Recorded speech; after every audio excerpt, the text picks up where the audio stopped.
In the name of Allah, who is the most beneficent and merciful. This is Mr. Rehanul Haq with my YouTube channel English with Rehan. तो viewers and students, आज हम pronoun की एक और type को discuss करने जा रहे हैं जो है रेसिप्रोकल प्रोनाउन। तो रेसिप्रोकल प्रोनाउन की पहले डेफिनेशन की तरफ बढ़ते हैं, उसके बाद हम इसकी एग्जांपल से इस चीज़ को क्लियर करेंगे। रेसिप्रोकल प्रोनाउन बेसिकली है क्या व्यूअर्स? रेसिप्रोकल प्रोनाउन हम यूज़ करते हैं टू पर्सन्स के लिए और मोर देन टू पर्सन्स के लिए। कंबाइन किसी भी एक्टिविटी का टू पर्सन्स का एक्ट करना या मोर देन टू पर्सन्स का एक्ट करना, उसके लिए हम रेसिप्रोकल प्रोनाउन को यूज़ करते हैं। तो दो जो हैं जी आपके रेसिप्रोकल प्रोनाउन होते हैं, एक ईच अदर और एक one another.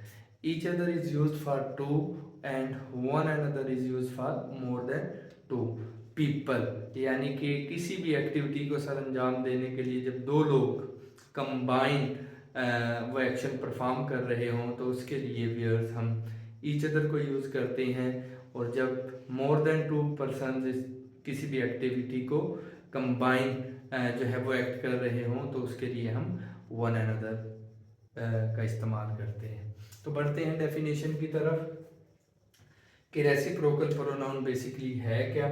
A reciprocal pronoun is used when two or more than two people, when two and more than two people do the same action वो परफॉर्म कर रहे होते हैं, मीन्स कम्बिनेशन के साथ कंबाइन होकर किसी भी एक एक्टिविटी को मिलकर उस काम को सर अंजाम देना, दो पर्सन या दो से ज़्यादा, तो वो रेसिप्रोकल प्रोनाउन के थ्रू किए जाते हैं। तो basically viewers two reciprocal pronouns हैं आपके, और वो कौन कौन से हैं? वो हैं आपके जी ईच अदर और one another. Each other for two people, one another used for more than two people. तो बढ़ते हैं एग्जाम्पल की तरफ। दोनों की एग्जाम्पल्स भी हमने कोट की हुई हैं।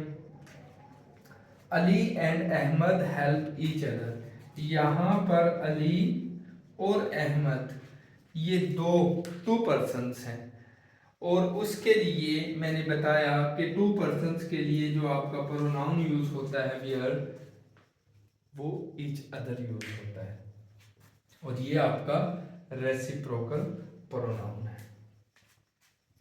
हस्बैंड एंड वाइफ, यहाँ पर एक हस्बैंड और एक wife. How many persons? Two persons here love each other. तो यहाँ पर ईच अदर दो के लिए यूज हुआ व्यूअर्स। क्यों? Husband and wife two persons हैं तो ईच अदर आया। Ali and Ahmed two persons हैं तो ईच अदर आया। अब बात करते हैं हम वन अनदर की। The students respect one another. देखें, स्टूडेंट्स मेंशन नहीं किए हुए कि हाउ मैनी, तो ये टू की सेंस में नहीं है। जब ये टू की सेंस में नहीं है तो व्यूअर्स हम इसके लिए क्या यूज करेंगे? वन अनदर, यानी कि ये मोर देन टू है। ऊपर दोनों ही जो सेंटेंसेस हमने लिए उनमें टू पर्सन्स को मेंशन किया गया, इसलिए उन्होंने ईच अदर को लिया है। यहाँ पर स्टूडेंट्स मोर देन टू हैं, टू भी हो सकते हैं लेकिन मेंशन तो नहीं किया हुआ। जब मेंशन नहीं किया हुआ तो फिर इसको हम किसकी सेंस में लेकर जाएंगे? वन अनदर की। The students respect one another. उसके बाद द चिल्ड्रन, इसी तरह the children share their joys with one another.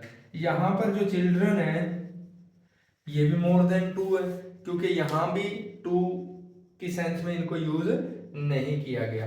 हाँ, अगर मैं कहता two children share their joys with each other, क्योंकि टू को मेंशन किया जाता तो फिर डेफिनेटली फिर ईच अदर को आना था। यहाँ पर अब टू को मेंशन नहीं किया गया तो यहाँ पर ये वन अनदर की सेंस में आया। इसी तरह अगर मैं लिखता टू स्टूडेंट्स तो व्यूअर्स टू मेंशन हो जाना था तो फिर यहाँ पर आना था ईच अदर। यहाँ पर इनकी स्ट्रेंथ को मेंशन नहीं किया गया, मकसद टू को के साथ इनको इंडिकेट नहीं किया गया, तो इसलिए इनके साथ वन अनदर आया। और ऊपर वाले जो हमारे दो सेंटेंसेस थे उनमें टू पर्सन्स को मेंशन किया गया, तो उनके साथ ईच अदर को यूज किया गया।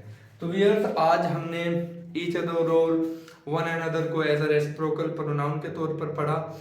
तो आई डू होप कि आज की वीडियो आपको समझ आ गई होगी, और किसी भी किस्म की क्यूरी है आज की वीडियो में तो आप मेरे इनबॉक्स में आकर वो क्वेश्चन पूछ सकते हैं। और मेरी फर्दर वीडियोस के लिए मेरे यूट्यूब चैनल को सब्सक्राइब करें और बेल आइकॉन को प्रेस करें मज़ीद वीडियोस को देखने के लिए। थैंक्स।